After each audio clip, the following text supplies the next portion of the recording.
Hi, I'm Daniel. I am back to reviewing Illumination, which seems like something want to my most viewed video is the Minions one. It has over 15,000 views. Illumination is really overhated, but I won't repeat what I said in that video. Sing 2 is released this month. In most places in the UK it's been delayed until 20th January. Only then I can get to ranking Illumination films. Now I will analyse the 2016 film. That was 5 years ago, which is a weird thought. Sing is often called generic, and while some parts are, there's a lot more to it than that. Same with multiple movies I could discuss how underrated they are, maybe overrated ones too. Don't have any need to drag on the opening anymore. On to Sing with spoilers. Part 1. Story tropes in the state of the eye reveal.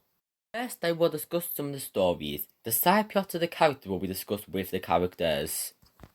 I think the combination of your side plot is juggled relatively well. The barely interact with is a problem, but the comparisons of all storyline make it one movie.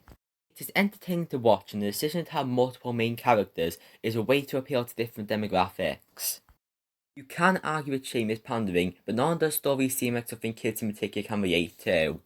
Johnny, Ash and Mina are around the age of teenage and young adult, and Rosita is the obvious parent placeholder character.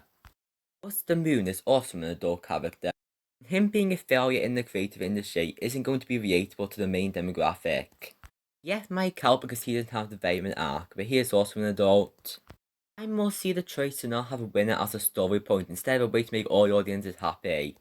On to the next part of the story, the Yaya reveal. It's not that bad here. I think a lot of the better Yaya reveals don't have characters starting off purposely lying. Looks like the reveal does have problems, but it gets points for being a misunderstanding like this, tying to the film's great themes. I can see how it would be hard to tell what he did. Sure, he could say the prize is only 1,000, but that might make people yeet, and then be called a fraud for the mistake. Instead, Buster comes up with a plan of having Nana give the money by giving it a show, but that ends in the confrontation scene. However, there's a lot more to this scene than "you lied to me." The flooding and song usage, but more on that later. When they find out what happened, only the mouse cares about the money and the rest are more understanding. The story is great, the pacing gets the story at a good speed, the opening scene introduces everything in a spectacular way with the transitions to other main characters. Story won't just fit one part, so are separate, and the next category is party story party characters together.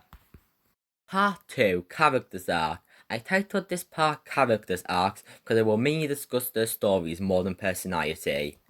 Before I get to the group, I will discuss Buster Moon. I don't think he's unlikable, and while he does more bad things than the average protagonist, I find his struggles more sympathetic. His attitude towards things is funny, and he has the development to realise the reasons he fails so much. Also, two more characters interact with him are Miss Crawley, who is the assistant trying to be helpful, and then there's Eddie, who is probably the best character. There's both a supporting friend and a realist, who is the reasonable part of Buster Moon, who doesn't have that fault on his own. He is related to a rich family so he can do well for himself, but he still decides to help Buster in the car wash scene.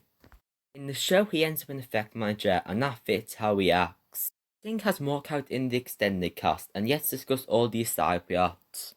Johnny is part of a criminal family who would disapprove of him pursuing singing. I like how the film handles this because they are still criminals who belong in jail for constant stealing. But they are still Johnny's family, and when his dad saw him on TV he gained respect for him. The partial breakout which Atreus loved is a way of making him know how he feels before returning to prison. Rosita is the key appearing character because of how there is a big audience in these movies. She is fine, but her side plot is shared with other characters. I like how the film presents Norman. He and his family are a bit dumb because no one noticed Rosita wasn't there and replaced by a machine. However, he does have a young hour job to deal with, and it's shown at the end that he does care for her. Then we have Gunter, who is just comic relief, that isn't that funny without the arc of his own. This poster decides to put Gunter in the centre and Buster in the back, when they should be swapped. As for Ash, I don't have that much to say about her now because most of her story is in the final song that I'll talk about in the music section. I will say now that Ash writing her own song ties to her arc about avoiding the pop song she was given to pick from. Mina is focused on in a separate way to the others because she is an effects person at first who only joins after two groups left who are obviously not going to stay. She is shy and scared to perform to her audience despite having a natural singing voice sound auto-tune. She gets a chance and Buster says it will go right, which was his outlook at the time. Later when he fails, he says they're scared because they're bad and hearing Mina sing is what makes him put the show back on. Then we have Mike, who I am mixed on. I used to hate him because he caused most of the conflict, but Yaikari is very different to the other four. He doesn't have development, instead a story of cheating in a card game and being hunted by bears. Mike is definitely unlikable, but I think he's supposed to be, and it stops the film being overly happy. In the sequel, Mike's on the cast list, but he doesn't appear in the trailers, so I can only see him getting a cameo, and I am fine with that, because it wouldn't make sense for him to join without self-benefit. Eddie also doesn't appear in the trailers, and I want him to be in Sing 2. Characters are great. This film is character driven, so like the story, I'm not done talking about them in just one part. Part 3, Animation and Animals. While the animation isn't the best, it's not even one of Illumination's best, it is still good. Backgrounds are great. It's not like Tropes or Zootopia. For this video I'll just call it Zoo Film. It's not like Zoo Film by having the city fit animals by different sizes, but in this film it's just a human city. However, the city is still greatly created by the cinematography. The scene when Buster is walking above the stage is an example of what this film does. It also plays around with size of characters and locations really well. Animation isn't spectacular by any means, but it does look good. Now the aspect that every single review focuses on, the choice to make them animals. Zoo Film built a whole universe based on them being animals, while this has no major story reasons for the decision, that was just done for marketing. Here's the thing, humans look boring and very similar, and while some animation can make humans look more interesting, there isn't much to work with. If it's used as a style, anthropomorphic animal characters instead of humans can work because of how the animal can either match or contrast against their personality. Like I said before, size of the character is very different and is used creatively. It is also not just mammals like in Zoo Film, but that makes you realise possible racism in this universe. Jawbuster mood, pair the two pigs together. Since species relationships are allowed in this universe, it's implied not, so it must be hard to find a partner in this universe. I can ask Yoda questions. I have not even got into the meat issue in both Sing and Zoo Film, but I won't bother going further because most people won't care. Most universes will have that issue. Part 4, Music Incorporation. Pop culture music is often annoying in animated films, but it's not always that way. There are two ways to make it work. Way 1 is have the lyrics work in context. A film that uses Way 1 extraordinarily is Shrek 2. Stenting Love perfectly fits Shrek and film the situation. Changes fit because they literally drank a potion to change their form. Holding out for a hero is used for the action scene, comparing Shrek to the hero he is trying to be. Holding out for a hero also uses Way 2 of making it a song in context, because the fairy godmother is singing it during Shrek's bacon. Yeah, pop culture music is part of the story because it's a singing competition. Someone who has been watching and caring too much about Britain's Got Talent over the past 6 years, there's a lot of pop culture music in it.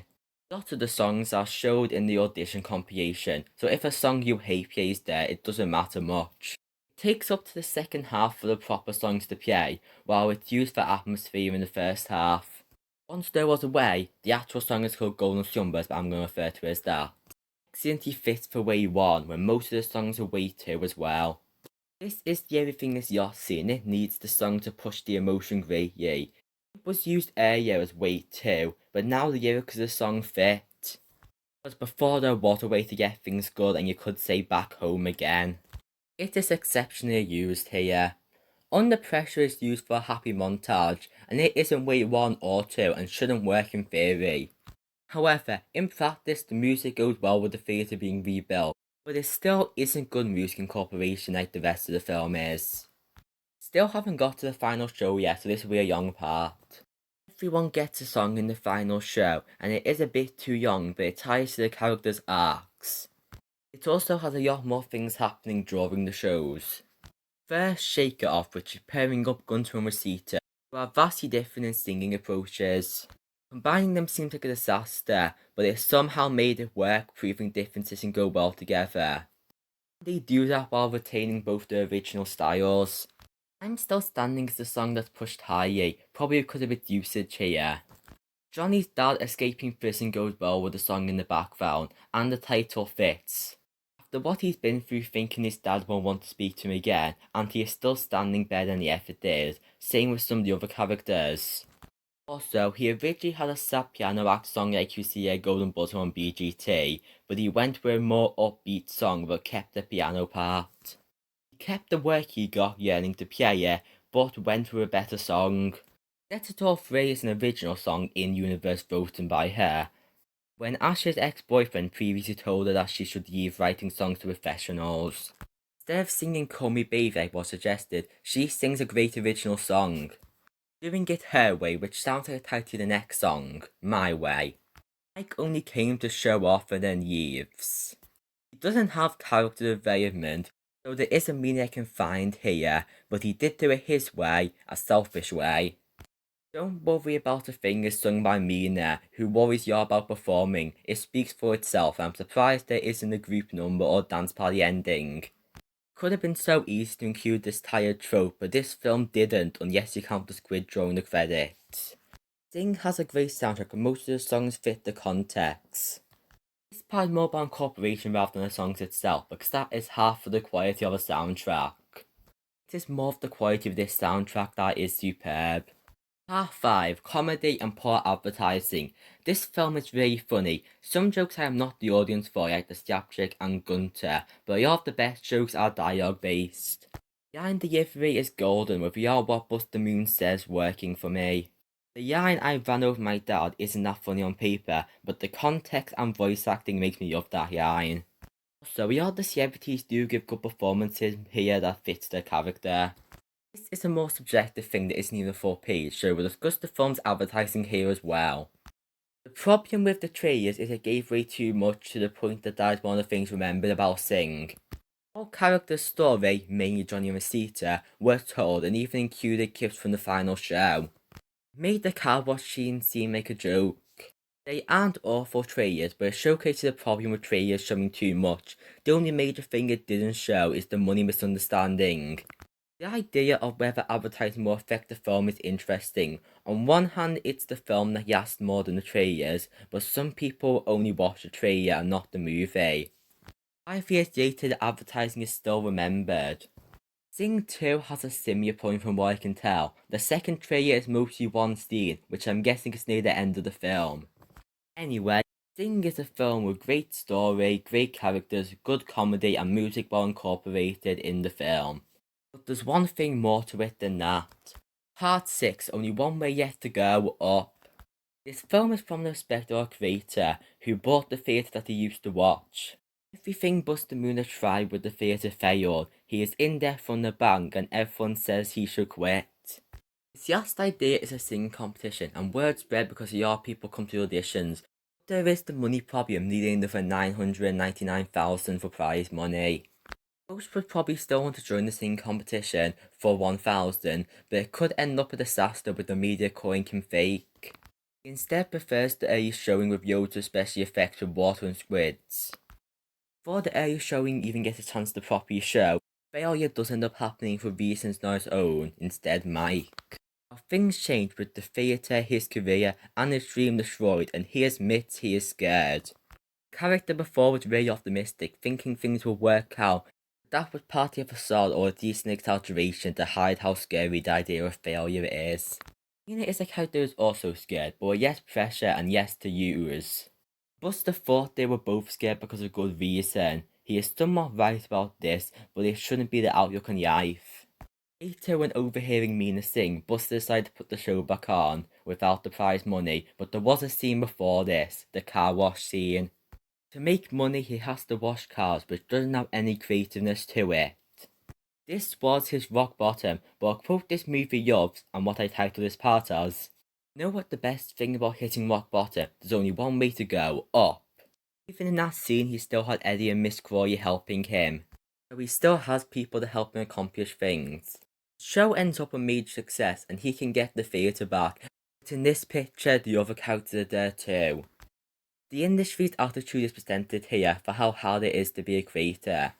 The creator part isn't going to be personal to your people, including me, I have very little experience creating things yet. The failure part can be for general audiences. Most media can be tied back to your own experiences if you stretch it very far. Also, the idea of gatekeeping, saying people can't do or like things, is something all the characters have. I've already mentioned Buster Moon and Mina doing it to herself. Johnny is told he can't by his father. Zeta won't have time in her situation looking after 25 kids. Ash's boyfriend said that he shouldn't try and write a song where anyone can. It's like in Ratatouille, anyone can cook. Doesn't mean anyone can make a good cook, but a good cook can come from where you least expect. Same with singing. Mike, well, not as much, but the people watching the TV outside underestimate him. That's something, right? This leads into what I think is the best scene in the whole movie, which starts with Johnny trying to steal the money to get his family out of jail. Then he reads the notes Buster has on them, and he sees that they are all talented. He decides not to resort to seeing as something he doesn't like. And something inside him realised he has a chance and all the others are people who have a chance too, and he needs to follow his morals and win fairly. This is told without dialogue, by the way. While they may interact, all their stories are connected with similar themes, which is why I disagree with this feeling like completely different movies. He decides to get extra piano lessons instead to try and win the better way, and the camera focuses on the case in a beautiful shot. There are lots of boundaries faced, and times where the right decision is hard to make, causing most of the movie to be about failure. This is why I don't mind Young Finale, because it contrasts with success being shown one by one, and character by character.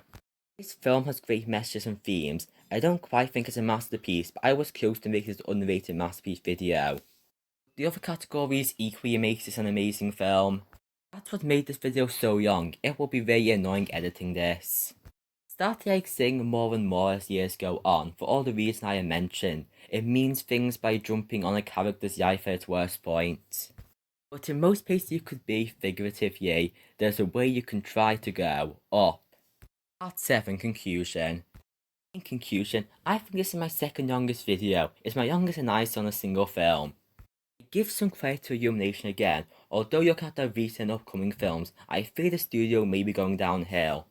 By the Sing 2 trailers there is some good ideas, and Sing is a sequel-worthy film, but the story gave away too much. I don't know all the details, but I can predict that the new character, Highway, rejects music based on his sad past and generic things like that. Minions 2 isn't a good idea conceptually, for showing the prequel problems that the first avoided, and the trailer is mostly unfunny. There isn't much information on the Maui movie yet. The Chris Pratt thing is weird, but it isn't much of an issue, as I heard people hyperbolically claim. Aside from that, I still have negative feeling about it. I hope all these three prove me wrong, but I'm scared Illumination will have their first bad movie soon. Back to Sing, another reason this movie is great is how it ties to Everything Got Talent Downfall, which I can make a separate video on, but in short. The acts that make it far are worse. There is yet variety. It's harder to be an original act, and some rub me the wrong way. Mainly the disability act in 2020 were being condescending. I feel more and more disconnected from most of the voter because that got second place. The Otter movie subverts talent shows like that and it's amazing. This is my 5th analysis defending a movie, and I will probably make more. I will also probably regret making this video so long, and I'm estimating a total of 10 hours was spent making it, so I hope you enjoyed it. And also found it interesting. I'm not even sure how I will download this on limited storage space, so it might be under 720p. The end.